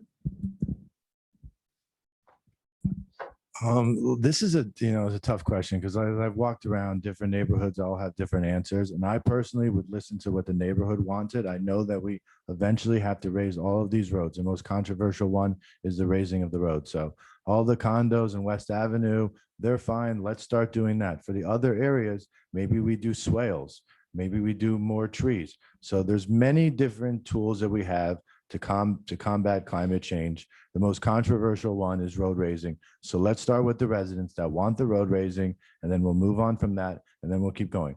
But inevitably, the climate is changing. The seas are going to rise, and we all have to accept that and work together and find a solution. We can't fight each other because otherwise we're going to have no island in the long run. And just listen to what the Miami Beach listen to what the ULI said. They said that our future is uncertain. So the only way, if we don't work together, our future will be uncertain. Okay, thank you. Let's jump back to South Beach for a second. It's interesting because the last panel, they all said that they did not support the rollback in the hours. And this panel, you all said that you do support a rollback in the hours. So as a follow-up to that, what do you support the mayor's vision of making the South Beach Entertainment District more of a residential neighborhood with fewer hotel rooms and less entertainment? We'll start with that. And I have to say, first and foremost, I believe with the 2 a.m., we have to respect the will of the voters above all else. How I vote doesn't matter. It's the will of the voters at the end of the day, what matters with me. And that's what I'm going to fight for as a city commissioner on that 2 a.m. topic. On residential, I think we cannot lose our brand of Miami Beach. But we just need to understand, how do we fix our brand? We need to continue being a destination. That is what we have historically been. And when we talk about historic preservation, we just don't talk about character. We talk about places and history and story and preserving that story. Miami Beach has to continue being a destination. But having residential is not bad. It wouldn't be a bad thing because people do need a place to live. And that brings a different type of vibe and activation to the community. So I do support certain amount of residential, but we can't lose sight of the fact that we need to continue catering to the tourism because that's what helps fund our budget as well. Okay, thank you, Stephen.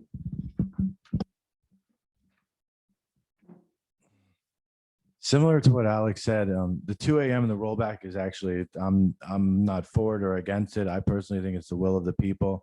The only thing that I really wanted was to make sure that it was citywide, because in neighborhoods like West Avenue and Flamingo Park did not want to make sure that it was only MXE only. But for me, like I said, number one is visible police presence.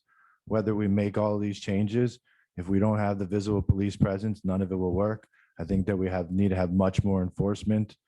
And like I go back, we need to have activations. Commissioner Grieco at that time, or now State Representative Grieco, came up with the Air and Sea Show for Memorial Day weekend. And that was, it's been perfect and it's worked out. So I think we need to have more activations for the residents. I think residents really want to go to events, and the events could also be in Flamingo Park. They could be in North Beach. A lot of the residents really, really want to have more community. And so I think that we should give them what they want. And we're always going to be a tourist city, but there needs to be a happy medium Okay, between both. thank you. Melissa? The question really was about residential on Ocean Drive. Do you want to reread the question, Saul? Yeah, Just to make sure. Do you support the mayor's vision of making the South Beach Entertainment District more of a residential neighborhood with fewer hotel rooms and less entertainment? Okay. I think we lacked some foresight years ago as we started having some problems bubbling up in that neighborhood. And perhaps had we been a little bit more proactive instead of reactive, we wouldn't have had to reach the point where we had to do a rollback from 5 a.m. to 2 a.m. But we're here now and we have a responsibility to the residents that are already living in that neighborhood and in addressing all the crime issues that have stemmed from it. We get to continue to be an entertainment area, but with different kinds of fun and attracting different kinds of tourists. So I don't think anyone's trying to see that whole area turn into a residential only neighborhood, but we just have to increase the quality of the businesses that are there so we stop attracting troublemakers. Our primary responsibility is towards the residents that we currently have that are living in that neighborhood who didn't choose to be in the middle of this crisis. And it was a poor leadership and poor foresight that got us there. Okay, thank you. On the ballot in November, along with your race, are a couple of referendums. One in particular is a straw ballot question regarding the current 5 a.m. closure of liquor establishments. The question includes a provision for exceptions. Were it to pass, what exceptions, if any, do you think would be reasonable? What would you do to make sure that you listen to the residents in this process? Stephen. Honestly, if it passes and the residents decide that, oh, sorry about that. If it passes and the residents decide that they don't want the 2 a.m., I have to respect it. And I don't think there should be any exceptions. If there were exceptions weren't told ahead of the time on the ballot, then that's the way it should be. Whatever it says on the ballot, that's how people are voting, and we should go with that. So I don't want to see any exceptions if it passes. And again, I don't think those extra 3 hours are the difference maker in making this city safer. It's visible police presence. Okay, Alex.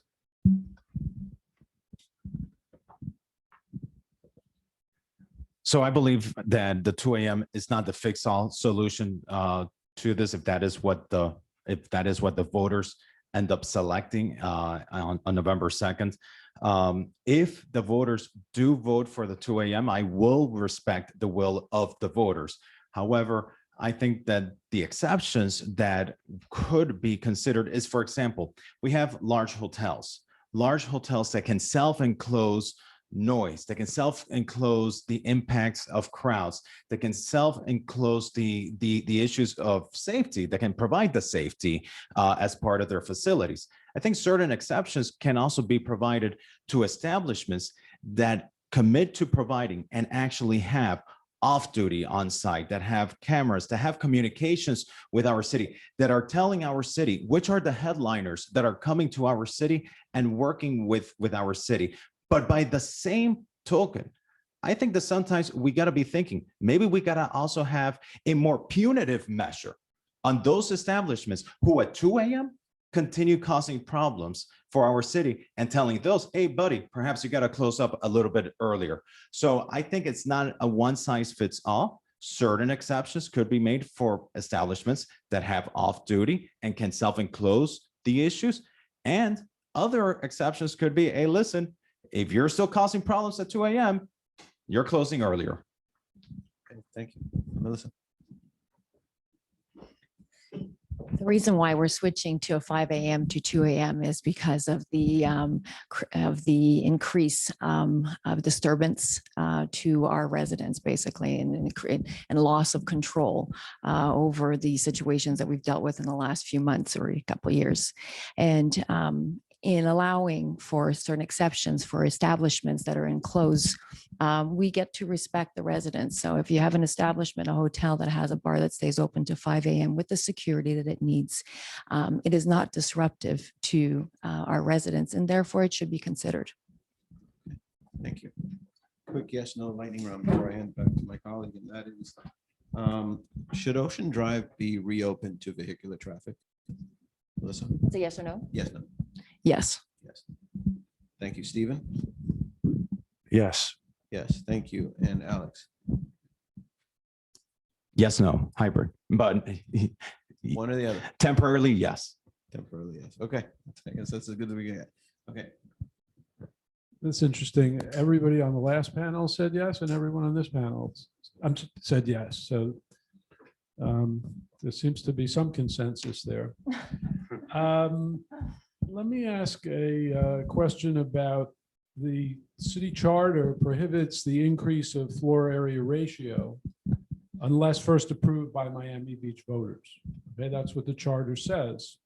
Over the past several years on various projects, the city commission has vacated portions of streets or other publicly owned property and deeded that land, that street, to adjacent private property owners, having the effect of increasing the floor area ratio and the size of the private development.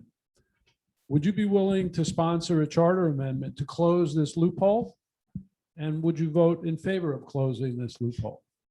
Melissa? I'm sorry, I know it's a long question, but can you repeat it? Yeah, sure. Right now, the charter says that do you have trouble hearing me? No. Yeah, it was hard to capture it all. Okay. Sorry. Right now, the charter says that the voters get to decide on increases in floor area ratio, not the commission.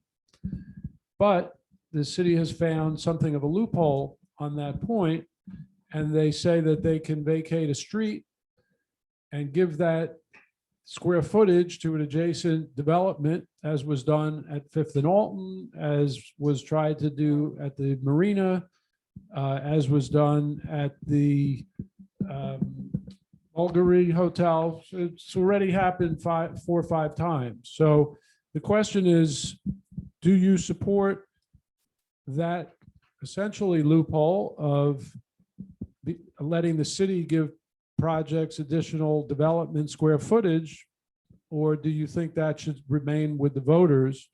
And would you vote in favor of closing this loophole? All right, well, And sponsoring, the charter question to specifically close the loophole?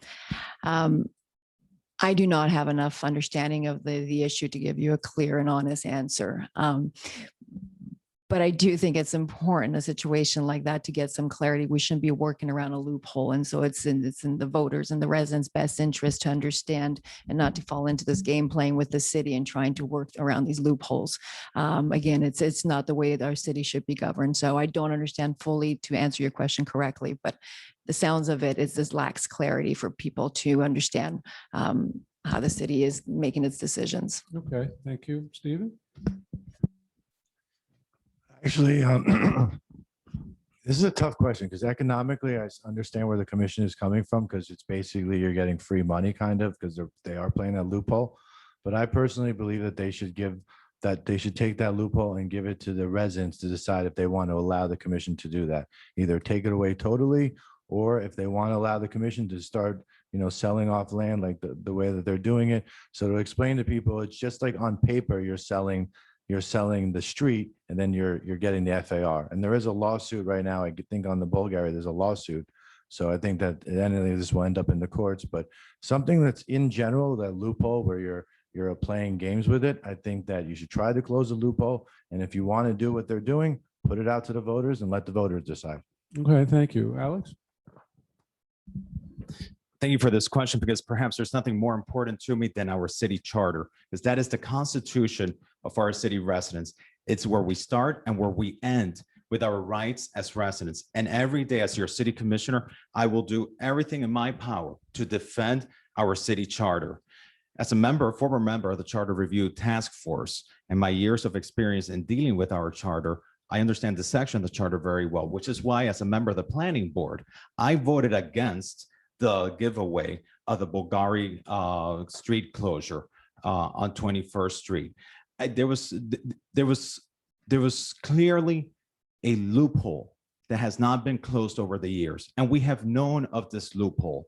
And we as residents have not taken the action to close the loophole. And so the same way that I voted against the giveaway of that piece of land, I'm committing today that as your city commissioner, not only will I vote for it, but I will sponsor the question on the ballot to amend the charter and close that loophole once and for all. Okay, thank you.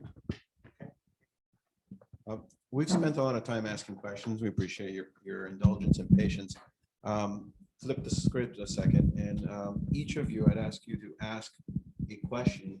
Pick a candidate opponent of yours and ask them a question. Start with Melissa. I get to ask You questions. get to ask one or the other. Choose your candidate and choose your question. It's going to be a straightforward one. Stephen. Melissa, take off your mask so it's good. Tell us what it is that makes you the best candidate to be elected as commissioner in our group. That was an easy question. Okay, it is. For me, I guess it's because it's when I first started this, it was kind of like a hobby because I started watching the city meetings, but now it's actually become a passion. So I kind of feel like I love it and I like helping the residents, and it's just something I love to do. So I don't feel it's like a job. And I really, really want to win because I feel like I can help the residents, and the only thing that I care about is the residents and what they feel. It's not about me or anything in the future. I'm running completely for the residents. So I just want to be a voice for the residents. Now it's my turn to ask a question. Okay, now it's your turn. Yes. I'm going to do the same thing for Melissa. Okay. Oh, we're being nice. I'm gonna ask this again and again until I get to know. I am just passionate right now about seeing our city get in the right direction. I've committed a large part of my life to community work, but I come from the private sector and I have a practical mind, and I like to see things accomplished and done right. And I think we live in an outstanding city with all the best elements to be the best place to live. And we've been served a lucky card that despite this whole COVID situation, we have numerous people who have chosen to live in our city and invest in our city. And so I would just really like for us to have the right people putting in the right energy and focused energy and intentional direction into our city, raising its game. And I'm a determined, hardworking, focused person, and I have the ability to be focused on this full time. I have no intention of serving more than one term. I want to come in and get things done, and do it with a sense of urgency, as we are, as I said, at a crossroad in our city. And I think we get to flip things around the right direction right now. Okay, thank you. Alex, your turn. And you can't ask yourself. Let's see. Stephen, what's your favorite thing about Miami Beach? I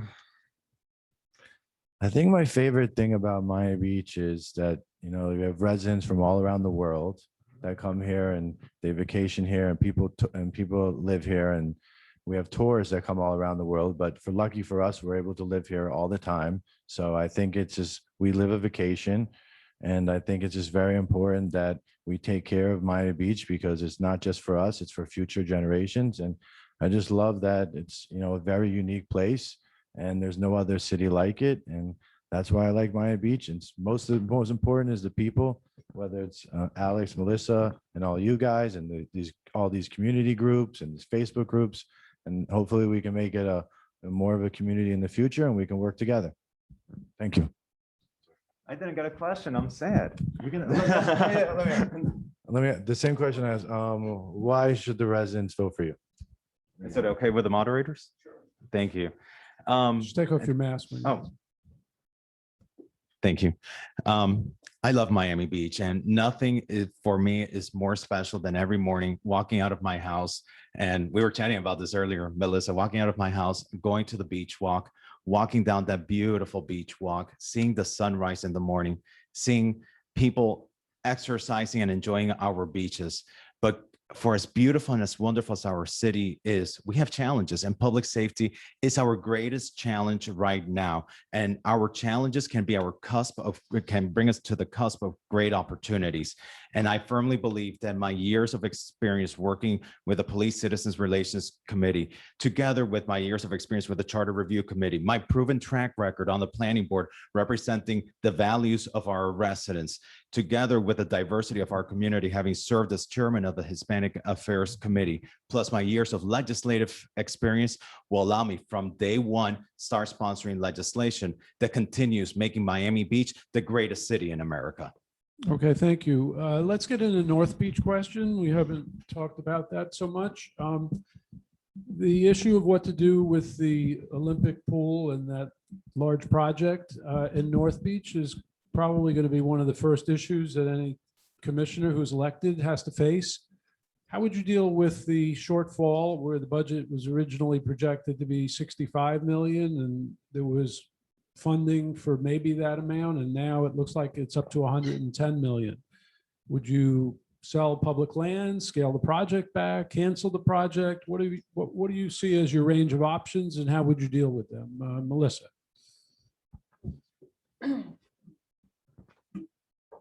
I think it's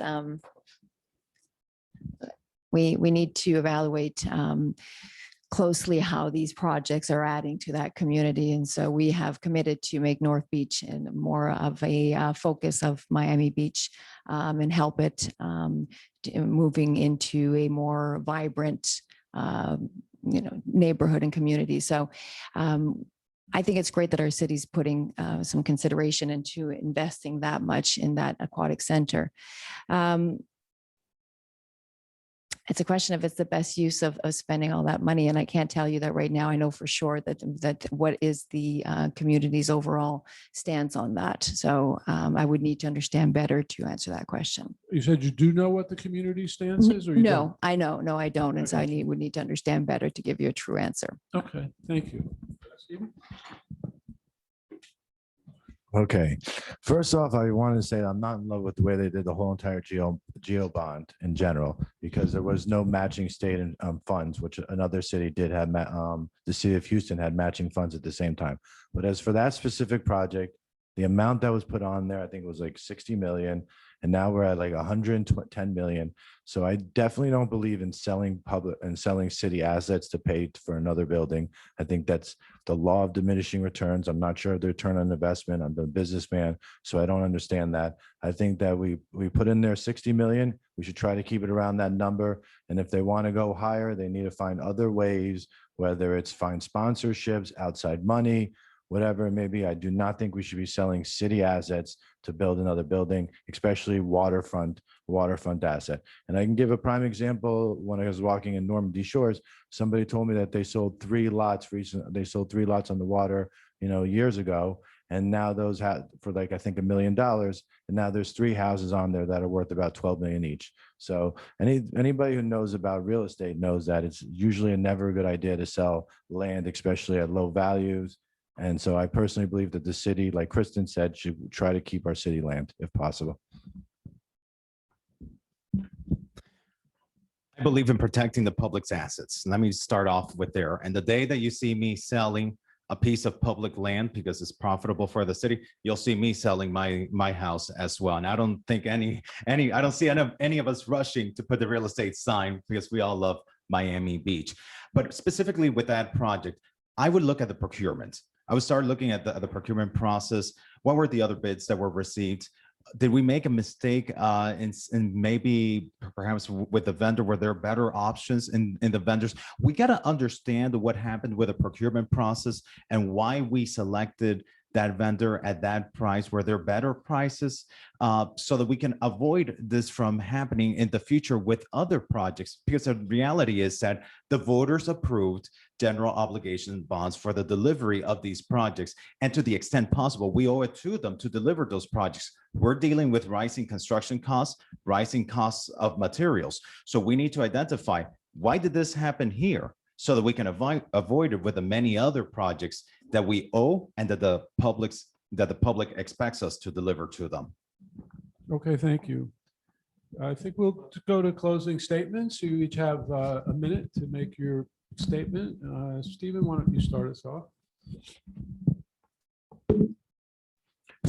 First off, I want to thank you guys for holding this. And it's, I had a very good time answering questions and everything.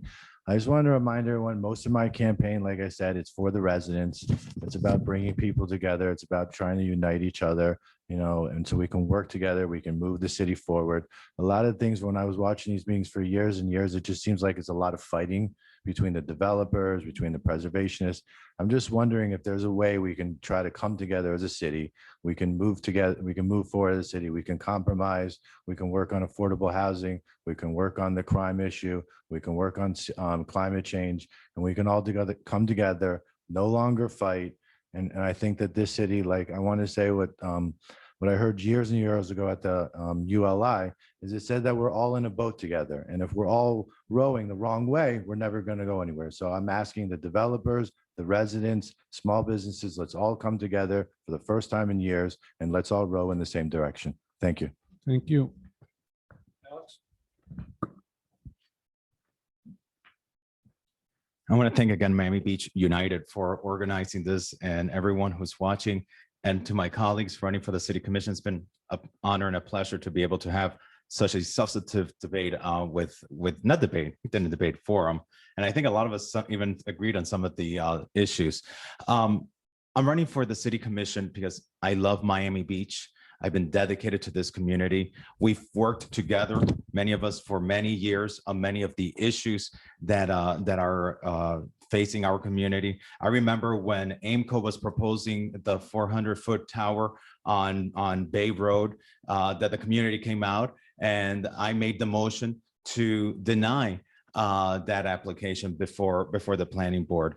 When the change of the ordinance came for south of 5th on apartment hotels, I was happy to support that and start the zoning in progress to lower that. At the planning board, I've been advocating for stricter conditions on conditional use permits, better review of the businesses that come into our city. I've been advocating for reductions in transient uses, putting more controls on short-term rentals. And this is what I bring to you. This is what I offer to you as your next city commissioner. And I humbly ask for your vote. It will be an honor to serve you this November 2nd. Thank you. Thank you. Melissa, you get the last word. The last word.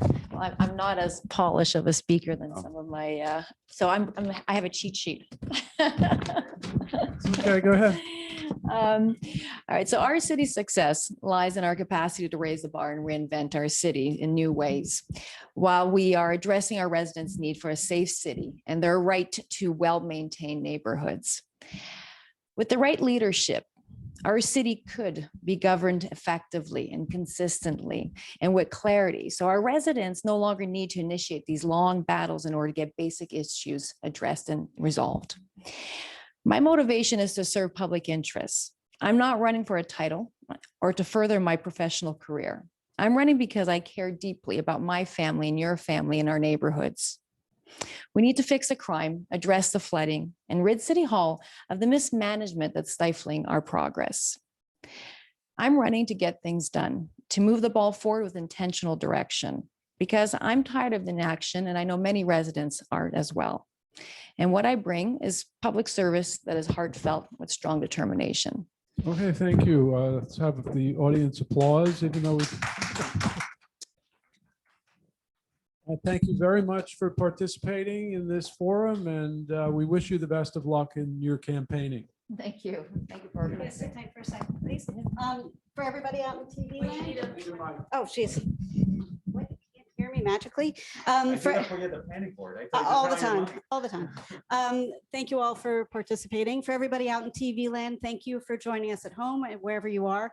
I want to make sure you know that we are going to have a second forum for the Group 2 candidates and for the mayoral candidates. I believe that's going to be October 4th. That date has been confirmed, so check your emails for the newsletter announcing that in detail. And I also wanted to mention, because it's come up a few times in both groups, that we are going to be having one of the first of 3 different forums talking about how Miami Beach and Miami-Dade together can work as a unified group to attract more technology companies in a meaningful way to our metro area. And that will feature Mayor Gelber, Mayor Francis Suarez, and Mayor Levine Cava. So that is going to be a pretty interesting conversation to be had, along with some experts in the field who are not politicians, but are actually in the field of technology and what it would take to attract more folks in that field to our humble little corner of paradise. So we will see you on the 4th, and thank you for your time and attention. And if you have any further questions, miamibeachunited.org is the place for answers. Take care. Thank you. Let's just get a picture for posterity.